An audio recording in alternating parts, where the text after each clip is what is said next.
Get ready with me ভিডিওগুলোতে প্রচুর মানুষের প্রচুর ভালোবাসা পাই। তবে কিছু মানুষ জানো তো, হাতি, দামড়ি এই সমস্ত কমেন্টও করে। আর তারা হয়তো ভাবে তাদের এই সমস্ত কমেন্ট পড়ে আমি আপসেট হয়ে পড়বো কিংবা ভিডিও বানানো বন্ধ করে দেবো।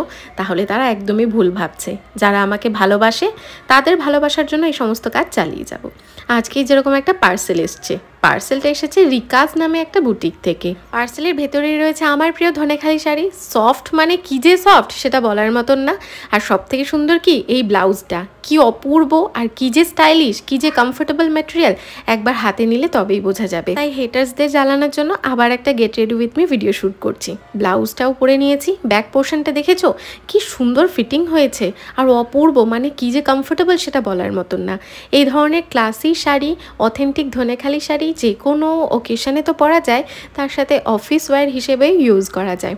আমি সিম্পল কিছু ব্ল্যাক পলিশ জুয়েলারি দিয়ে স্টাইল করছি, একটা ফিঙ্গার রিং, তার সাথে হাতে একটা কাঢ়া পরে নিয়েছি আর একদম মিনিমাল একটা মেকআপ লুক ক্রিয়েট করছি। কাজের একটা ফেসবুক পেজ রয়েছে, সেখান থেকে তো তোমরা শাড়ি ব্লাউজ কম্বো করে কিংবা শাড়ি ব্লাউজ আলাদা করে অর্ডার করতে পারো। আর তার সাথে সাথে এখন 12 থেকে 15ই সেপ্টেম্বর রিকাজ রয়েছে কলকাতায়, ওখানে একটা এক্সিবিশন রয়েছে। অ্যাড্রেস আমি দিয়ে দিচ্ছি, তোমরা গিয়ে ওখানে নিজেদের পছন্দ মতন শাড়ি ব্লাউজ হাতে ধরেও কিনতে পারো। আর যারা আমার মতন কলকাতায় কিংবা বাংলায় থাকো না, তাদের জন্য অনলাইন অপশনটা তো আছেই আছে।